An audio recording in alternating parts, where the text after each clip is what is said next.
4.5 പതിറ്റാണ്ടിന് ശേഷം ഒരു ഇന്ത്യൻ പ്രധാനമന്ത്രി പോളണ്ടിലേക്ക് പോവുകയാണ്. അല്പസമയം മുമ്പ് അതിനു മുമ്പ് അതേ കാര്യം പറഞ്ഞ് പോളണ്ടിലെ പ്രമുഖനായ ഒരു പാർലമെന്റ് അംഗം ഇക്കാര്യം ചൂണ്ടിക്കാട്ടിയാണ് സ്വാഗതം ചെയ്തിരിക്കുന്നത്. ഡാരിയസ് യോൺസ്കിയുടെ പ്രസ്താവന വളരെ വലിയ ഗ്യാപ്പിന് ശേഷം പ്രധാനമന്ത്രി പോളണ്ടിലേക്ക് യാത്രയാവുന്ന ദൃശ്യങ്ങളാണ് കാണുന്നത്. എത്ര 45 വർഷങ്ങൾക്ക് ശേഷം.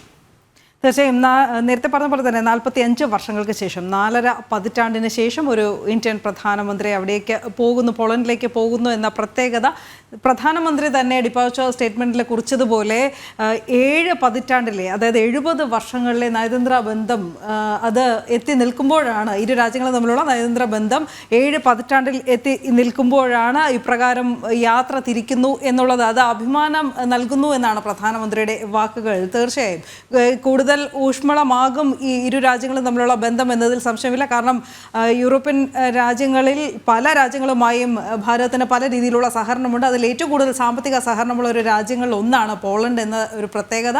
പോളണ്ടിന് ഇത് എത്രത്തോളം നിർണായകമാണെന്നുള്ള വിവരങ്ങൾ ഈ MP-യുടെ പ്രസ്താവനയിൽ ഉണ്ട്. ഈ ഡാരിയസ് യോൺസ്കി പറയുന്നത് ആരോഗ്യ ഇൻഫർമേഷൻ ടെക്നോളജി മേഖലയിലാണ് സഹകരണം തേടുന്നതെന്നും പോളണ്ടിന് ഇപ്പോൾ 25,000 ഡോക്ടർമാരെ ആവശ്യമുണ്ട്. അതാണ് ഇതിൽ ഏറ്റവും പ്രധാനപ്പെട്ട കാര്യം. Poland need of 25,000 doctors and specialist sees India as a valuable partner. ഈ പ്രശ്നം പരിഹരിക്കാനുള്ള പങ്കാളിയായി ഭാരതത്തെ പോളണ്ട് കാണുന്നു. അപ്പോൾ എത്ര നിർണായകമാണ് ഈ സന്ദർശനം എന്നുള്ളത് കൂടി നമുക്ക് മനസ്സിലാക്കാം. ഇപ്പോൾ എന്തായാലും പ്രധാനമന്ത്രി പോളണ്ടിലേക്ക് പുറപ്പെട്ടിരിക്കുന്നു. 45 വർഷത്തിന് ശേഷം ഒരു ഇന്ത്യൻ പ്രധാനമന്ത്രി അങ്ങോട്ടേക്ക് പോവുകയാണ്.